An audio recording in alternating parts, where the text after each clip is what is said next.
ओम शांति। राजयोगिनी दादी प्रकाशमणि दीदी मनमोहिनी जी के प्रति अपना अनुभव इस प्रकार सुनाती हैं। मुंबई में ऑपरेशन। एक दिन दीदी अपने कमरे में गिर गई थी। थोड़ी चोट भी लगी थी। थोड़ा बीपी हाई था। फिर दीदी का एक्सरे किया गया तो बाईं तरफ ब्रेन में लीची जितनी गांठ आई। फिर कई डॉक्टरों की राय ली गई। सभी का मत था कि दीदी का ऑपरेशन होना चाहिए।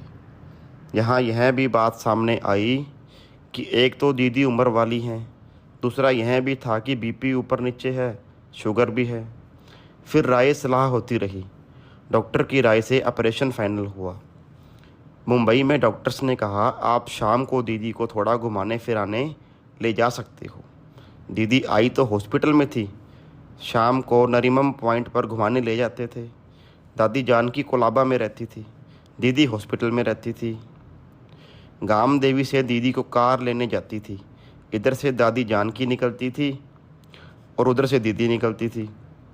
नरीमन पॉइंट पर जाकर सभी दादियाँ मिलते थे और दीदी से थोड़ा समय रूह रिहान करते थे, हंस बहल के आते थे।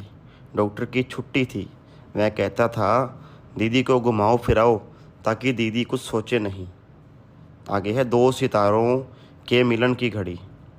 बीच में एक बात यह भी आई कि डॉक्टर्स ने कहा दीदी को छोटा सा ट्यूमर है। वह तो बहनों ने सुना और दीदी को नहीं बताया। दीदी को यही कहा ऑपरेशन होना है, लेकिन किसका ऑपरेशन वो नाम नहीं बताया। तो एक दिन दीदी डॉक्टर भगवती को कहती है कि डॉक्टर, तुम मेरे भाई हो ना, सच बताओ किसका ऑपरेशन करना है। ये बहनें मेरे से छुपाती हैं, कुछ सुनाती नहीं। ये समझती हैं मैं डर जाऊंगी, पर तुम तो मेरे भाई हो ना, मुझे सच बताओ किसका ऑपरेशन है।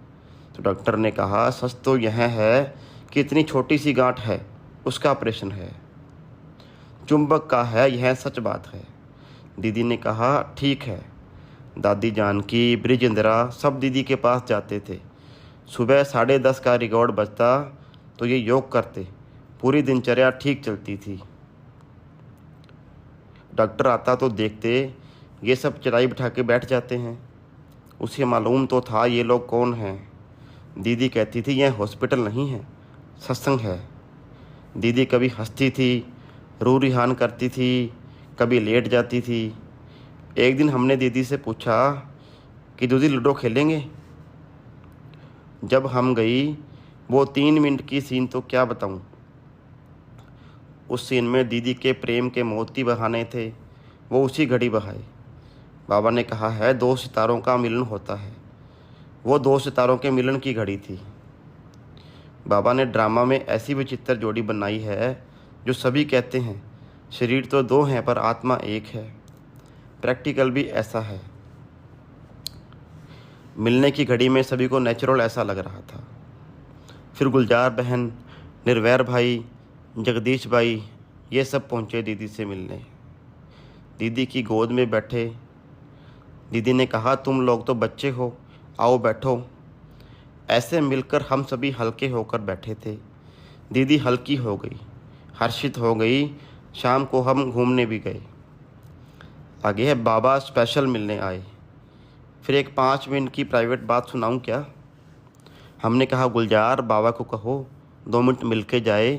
प्राइवेट में आए तो दीदी तो बाबा की लाडली थी। बाबा बिल्कुल थोड़े मिनटों के लिए प्राइवेट कमरे में स्पेशल मिलने आए। दीदी से मिले, हंसे बहले। दीदी को बोले, तुम तो मेरी स्पेशल बेटी हो, देखो तेरे लिए स्पेशल बाबा आया है। क्योंकि बाबा तो आता नहीं है ना, यहाँ खबर भी नहीं किसी को।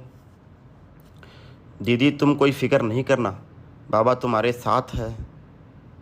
बाबा जो कहता है तुम नंबर 1 हो, तो नंबर 1 तो विन करेगा, उसे पेपर तो पास करना पड़ेगा ना। तुम तो बाबा की गोद में बैठी हो। ऐसे बाबा हंसते बहलते रहे। फिर ऑपरेशन हुआ। ऑपरेशन के दिन तो मिलने नहीं दिया। अगले दिन हम गई। हमने कहा दीदी, तो दीदी ने आंखें खोली, देखा, मुस्कुराया, बोल नहीं सकी। तीसरे दिन भी मिलकर आई। मैंने कहा ओम शांति। दीदी ने धीरे से कहा ओम शांति। उस दिन दीदी पूरी कॉन्शियस में थी और तीसरे दिन थोड़ा जूस मुख में लेती रही। ऑपरेशन बिल्कुल ठीक हुआ। अच्छा, ओम शांति।